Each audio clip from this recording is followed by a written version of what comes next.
Hello and welcome to the Medical Sales Podcast, and I am your host, Samuel.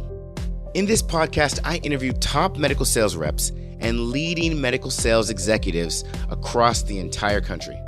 And it doesn't matter what medical sales industry, from medical device to pharmaceutical to genetic testing to diagnostic lab, you name it. You will learn how to either break into the industry, be a top 5% performer within your role in sales, or climb the corporate ladder. Welcome to the Medical Sales Podcast. Hello and welcome to the Medical Sales Podcast. This is going to be the last part of the interview with Mark Metry. In this part of the interview, we get into some tools to use around getting around anxiety, especially as a sales professional. You know, this is something that can be utilized by anyone, especially in sales, because it's sales, especially medical sales, where you have that one office that's not receptive to you, that one account that you just do not like to go into, or you get a new hospital or a new surgery center, and they don't like reps at all, and they kind of breathe this feeling of, we do not want to see you, but you still have to get in there, develop the relationships, make them want to respond to you, make them receive you, and then provide value and ultimately make the sale, and consistently make the sale. And then network more relationships to make more sales. I mean, that's the name of the game. And if you develop a little bit of anxiety around any of it, then it can be very, very debilitating as you try to make things happen in your career. So Mark is going to bring us home in this last part of the interview, some tools to use that we should all listen to and take heed to, because anyone can experience this. You don't have to be an introvert. Extroverts go through this too. And anyone can get into a situation where it's awkward or it's strange or it's a little bit too different and you're not sure what to do. And you find yourself falling short and you're hoping to call on or rely on something that you learned in the past, but you don't have it. Well, here it is. So, as always, I thank you for listening to the Medical Sales Podcast. I hope you enjoyed this last segment with Mark Metry. And here is the interview.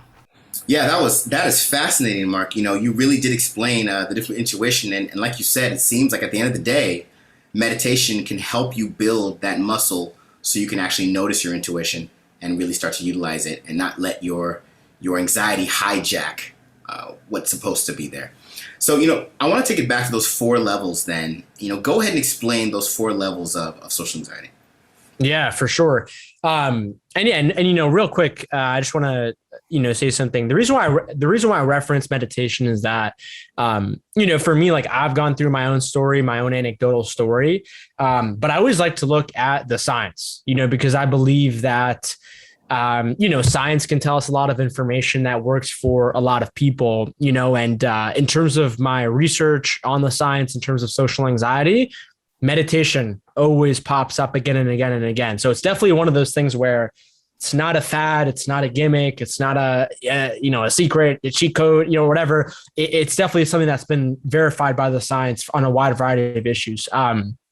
So in terms of the layers of social anxiety, so there's basically 4 layers of social anxiety, and people who have social anxiety, they usually have one, but it's usually a combination of all of the layers. Okay. And it depends on the person. And I can sort of give examples after I talk about the 4 layers. So number 1, people will get socially anxious around their physical appearance. Number 2, people will get socially anxious around their social skills. They feel like they don't know how to talk to someone or they don't know how to have a conversation. Number 3, people will get socially anxious around the signs of anxiety itself. So basically what that means is you're in a conversation and then all of a sudden you start to blush or you start to sweat or maybe you start to stutter. So then a part of your brain is like, oh crap, they think I'm nervous.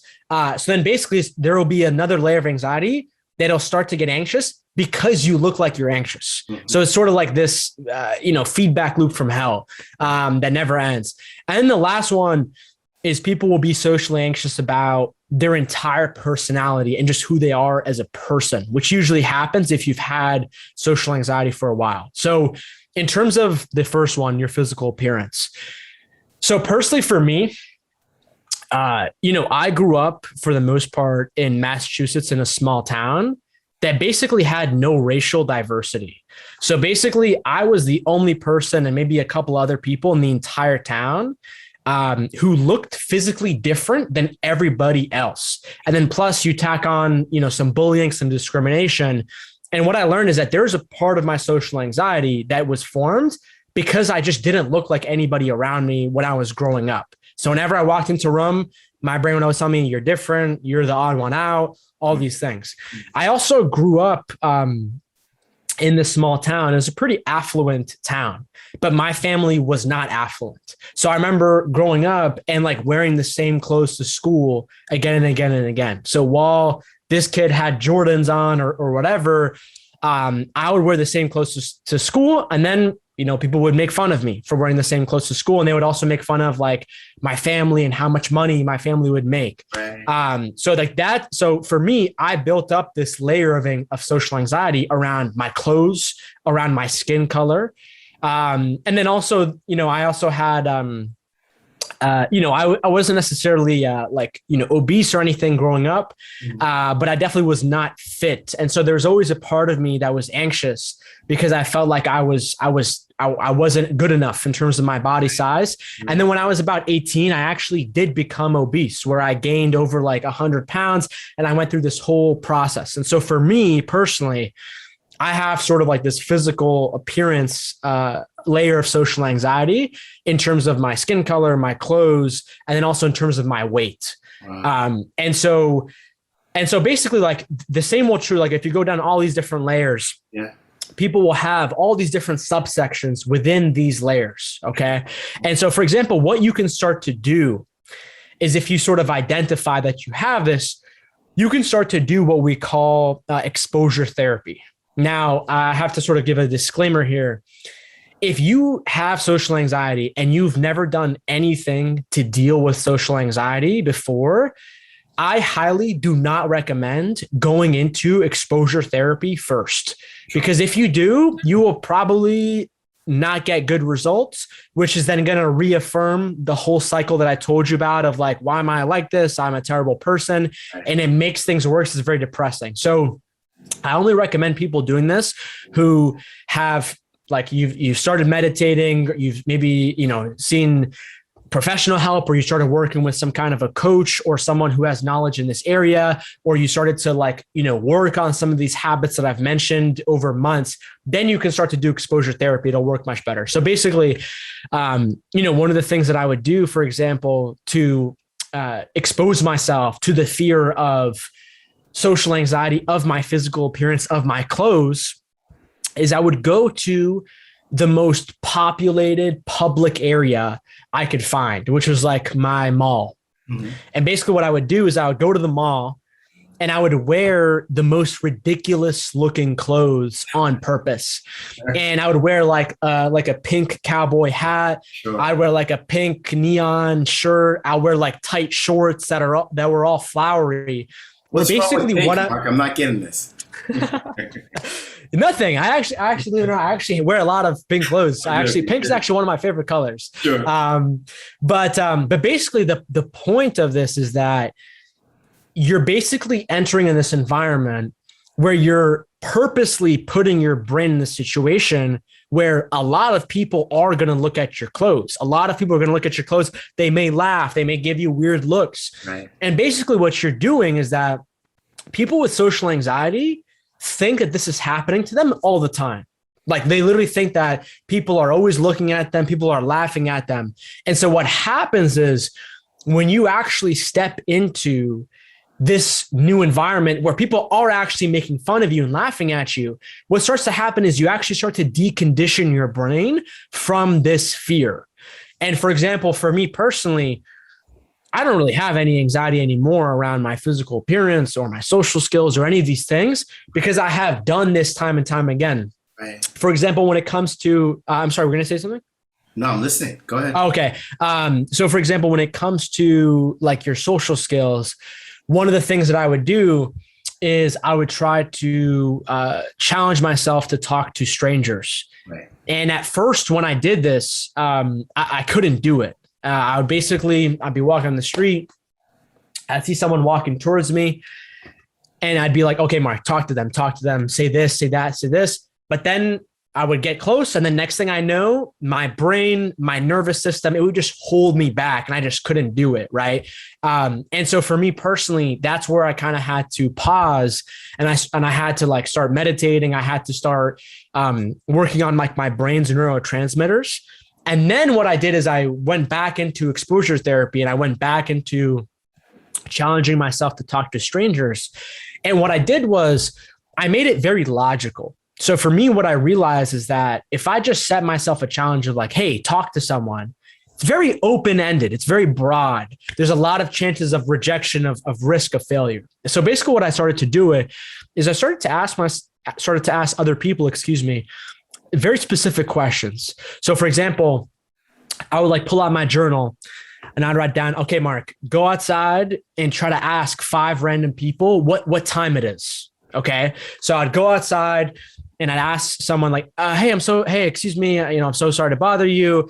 Do you mind having the time by chance? I forgot my phone or something like that. And they'll be like, yeah, sure. It's 6:55 or whatever. And then you're like, okay, great. And basically what happens is you do this again and again and again, and then you increase the challenge a little bit. So you say, hey, I'm going to walk up to 5 people and I'm going to ask them, what is the time? And then I'm also going to ask them if they know directions to go to a certain place. Okay. Sure. Yeah. So then you do that. And then by the last one, then you're like, hey, I'm going to ask them what time it is, directions to get somewhere. And then I'm going to try to actually leave them a compliment. Okay. That's more than, oh, just thank you. And so basically what you do is like, you sort of put yourself in these situations where for the vast majority, for a lot of people listen to this, whether it's in their past or even recently, where they have sort of been rejected, where people have made fun of, their clothes or their physical appearance, or they've made fun of how they talk to people, or they feel like they have no social skills. And you just sort of start to incrementally put yourself in these certain situations. And what's happening sort of in the background is that your brain is sort of slowly learning like, oh, I can talk to people and they're not going to hate me. Of course, there's always going to be like that 1 or 2 exception. Of course, it depends like what neighborhood you're in, for example, and certain things like that. But for the most part, like people can do this thing. It's called exposure therapy. They can do it with a professional, or they can also do it by themselves.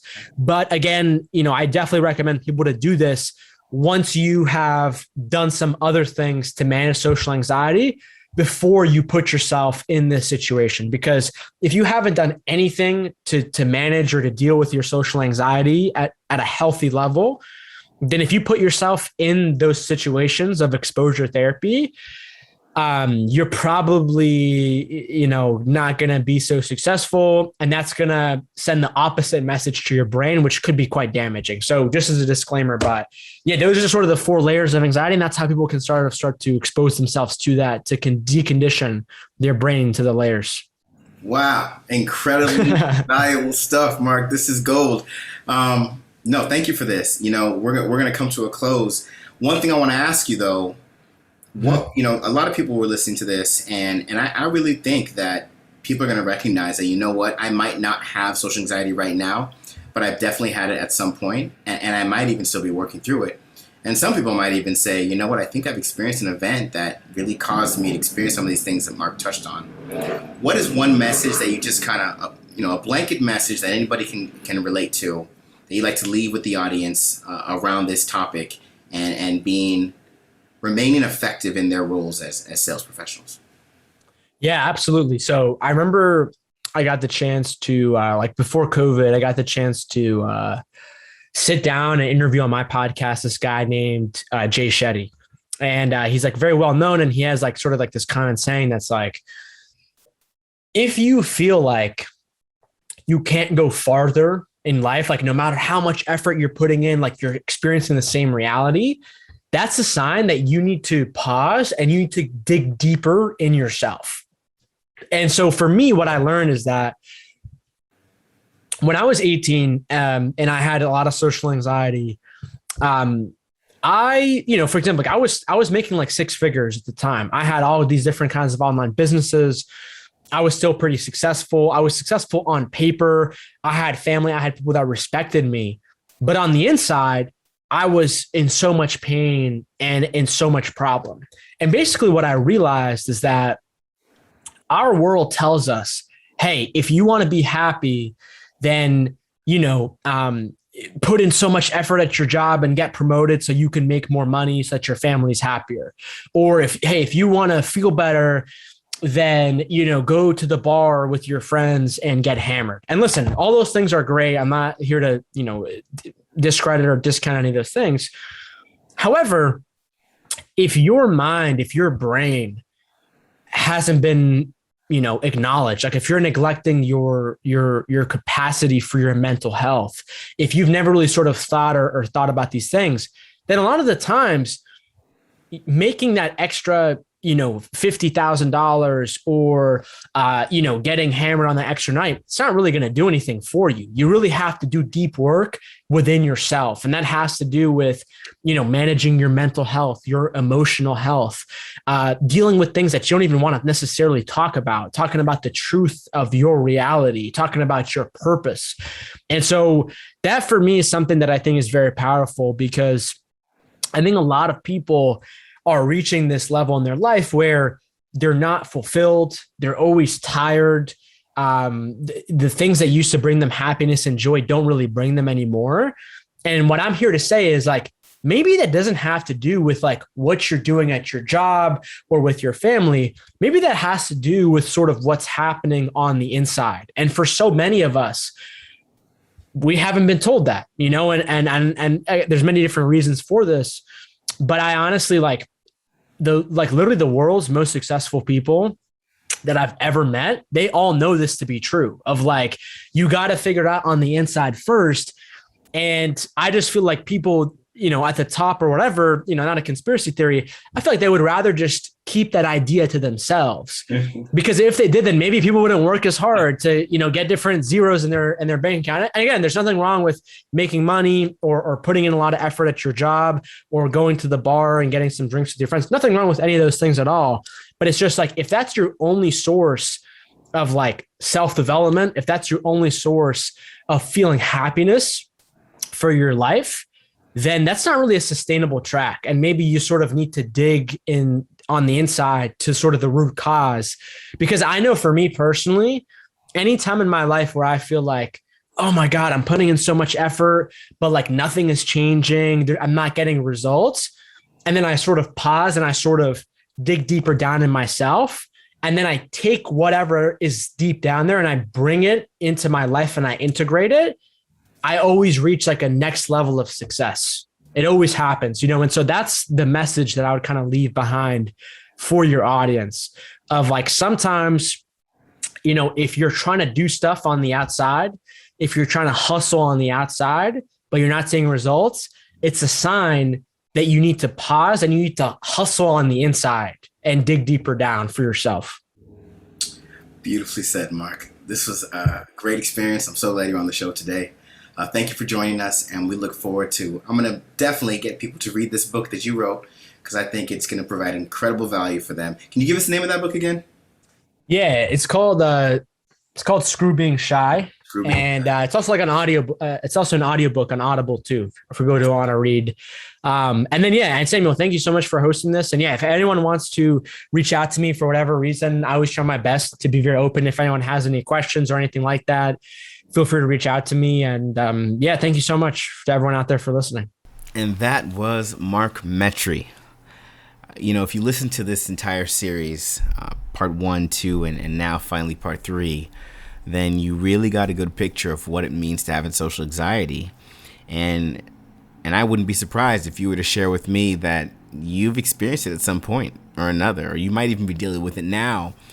And I hope that you really do get some tools that you can apply, that you can utilize, and that can have you show up differently anytime you feel like you're developing anxiety, whether it be about to have a customer interaction or you're in the middle of a customer interaction. This can help you, follow that through and come out on the other side being successful in that customer interaction. So if you're reading this and you're thinking, I really want to know more about what Mark Metry is doing, then you can check it out on iTunes or Spotify, or you can even go to our website, evolveyoursuccess.com, and go to the podcast page and look up his episode. It will be in that episode show notes, and his book will be there as well. He's also on YouTube, has a TEDx talk, and he has a pretty significant following on LinkedIn as well. I want to say over 100,000 followers. He's making things happen, and he's bringing a lot of awareness to social anxiety and to every type of profession. I mean, even sales, where people kind of assume that it's not really there, only to see that no, it actually is very much there. He's bringing awareness, and he's bringing tools, and he's bringing resources, and he's bringing ways to get through social anxiety, to be more effective, perform better, and really have that peace with yourself, no matter what situation you go into or what situation you're thrown into. Another person that I want to mention, that we've talked about on this show before, and you might have even heard his episode, is Chris Larson. Chris Larson wrote a book called Next Level Income.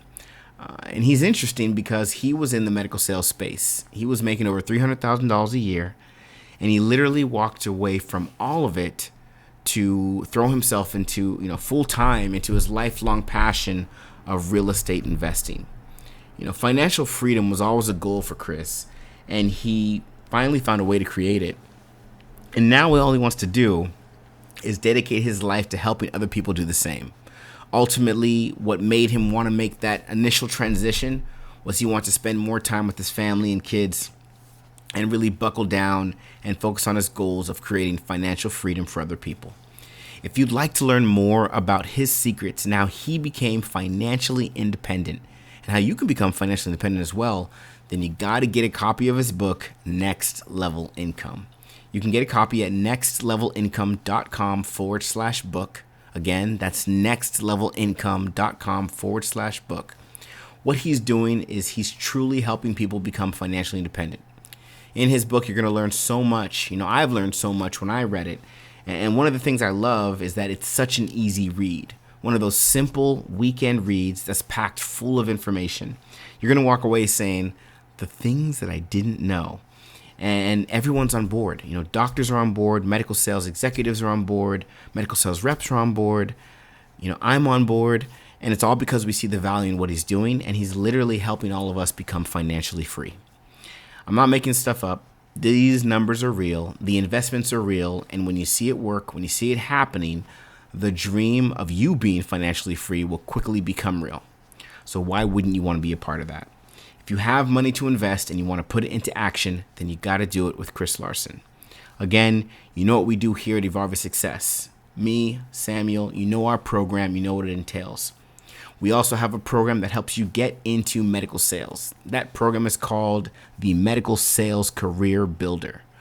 Those of you who have been reading or you've been listening, you've been hearing me talk about this. You might have seen me on LinkedIn. You might have seen us at evolveyoursuccess.com. You might have heard our guests talking about it. If it's something that you want, if getting into the industry, it doesn't matter if it's medical device sales or pharmaceutical sales or biotech sales or capital equipment sales, if it has anything to do with you wanting to be a part of that industry, or even you wanting to know more so that you can entertain being a part of that industry, then you need to reach out to us at evolveyoursuccess.com. Select Attain Medical Sales Role. You're going to be prompted to fill out a short application, get some information about what you're trying to do, and schedule a call with us. And let's have a good conversation about what you're trying to do, where you're trying to go, and how we will help you get there. Another program that we have that I want to talk about is our LinkedIn branding program. I think everyone has noticed it by now. LinkedIn is no longer just the I want to get a job site. It's still one of the best ones, but it's gone so much further than that. And now you can be that sales professional, and you can completely enterprise yourself on that platform and get access to customers and make sales that you might not have been able to make otherwise. That's the environment the LinkedIn space has created, and we have learned how to do it when it comes to medical sales. So again, if this is something that you're thinking of, or maybe you're even thinking of, you know what, I, of course, want to get more business through LinkedIn, but I really want to be a brand. I really want to create myself as a thought leader because I have so much to offer the space that I work in, and I have so much to share. But honestly, I have no idea how to do it. If this is you, again, go to evolveyoursuccess.com. Select Improve Sales Performance, or just go to the top menu and select LinkedIn Branding. Schedule some time with us, and let's have a conversation about a program that can literally change your life. We've worked with people that have gone from one role to 2 roles higher, that have gone from small enterprises to significantly larger enterprises, that have gone from I can't find sales, I've been going at this for 4 months now, to wow, I actually have consistent business, not more than 3 months later. These things are real, these things happen, and they can happen on this platform, and we will show you how to make that happen. So again, visit evolveyoursuccess.com and take a look at these programs. We thank you so much for taking the time to listen to the Medical Sales Podcast. And as always, we will look for more innovative ways to bring you guests that will bring you value, bring you insight into how to get into medical sales, how to perform within medical sales, and how to lead the way in medical sales.